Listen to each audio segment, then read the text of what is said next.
No cubículo de proteção, o que a gente vai ter aqui, tá? No cubículo de proteção, ele está um pouco diferente dessa montagem aqui, perfeito? Dá uma olhadinha aqui onde que a gente começa. A gente começa da bucha de passagem, perfeito?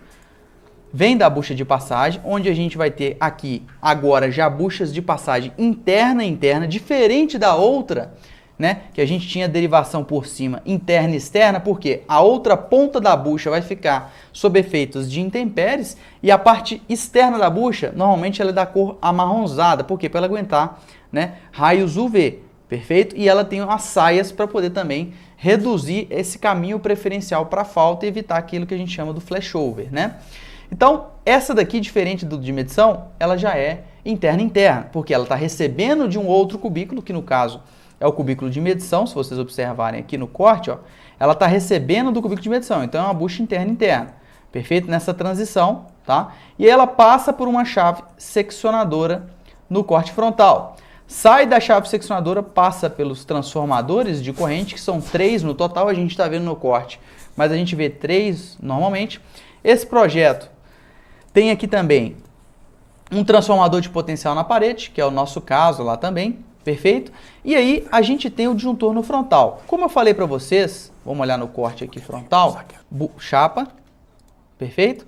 Chave seccionadora, abertura sob carga. Aquela chave seccionadora tem uma peculiaridade, ela não é abertura sob carga, mas ela comporta como se fosse, perfeito? Por quê? O que acontece?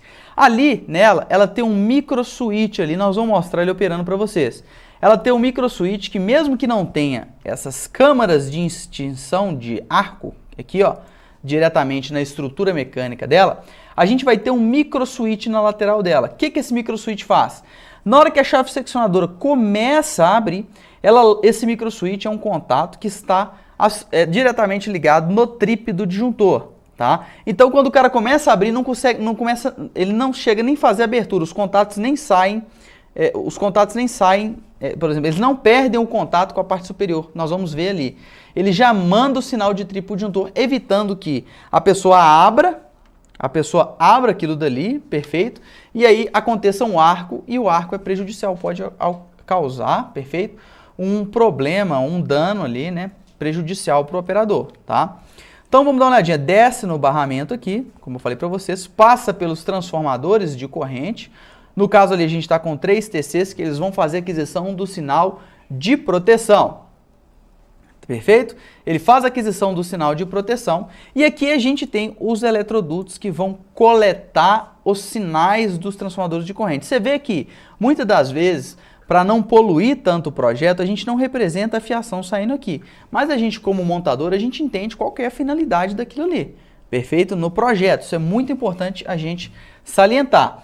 Nesse caso aqui nosso específico, a gente colocou um T nesse ponto onde tem um LR aqui, tá? Para poder pegar o contato do micro switch aqui em cima na parte superior. Essa é uma coisa mais específica dessa montagem que a gente trouxe, perfeito? E aqui, novamente, a gente tem isoladores. Aqui não foi necessário, tá? Porque estava tudo muito próximo na nossa montagem, então não foi necessário isolador para poder fazer essa sustentação, tá? Porque o disjuntor não está nessa posição, como eu falei para vocês. Ele está no frontal. O correto é que o disjuntor estivesse ortogonal a essa parede, tá vendo? Ó, virado para a esquerda.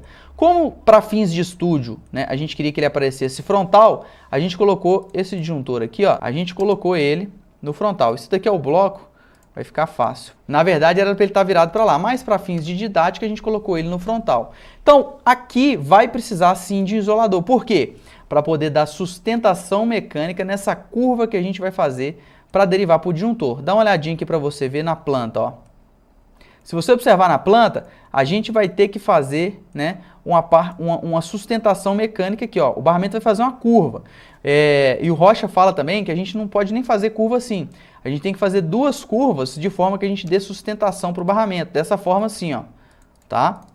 Então a gente fazer esse tipo de curva para dar uma sustentação mecânica e esse torque não poder prejudicar e não ficar muito bamba essa barra, tá? Então isso aí é um macete de montagem para aumentar a resistência mecânica quando a gente vai fazer esse tipo de derivação e acontece normalmente no cubículo de proteção.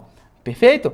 Então ali no frontal a gente está vendo aqui os 3 TCs, as derivações e também o disjuntor pelo frontal. Aqui, ali na nossa maquete específica, a gente tem também um transformador de potencial. Ele vai fazer, na verdade, ali a coleta dos sinais para o comando, tá? No lado direito, no fundo da subestação, a gente tem um outro TPzinho que não tem na nossa maquete específica, que ele sim é para coletar para alimentação auxiliar, dos sistemas auxiliares da subestação, e igualmente ele tem que ter, né, os dutos, né, que vão coletar o sinal dele aqui, ó, e vão mandar lá do outro lado da subestação através de eletroduto para o QGBT interno da subestação, que é para ligar o que, pessoal? Nisso daqui, iluminação, tá? Tomadas da subestação auxiliares que a gente sempre tem que ter na subestação.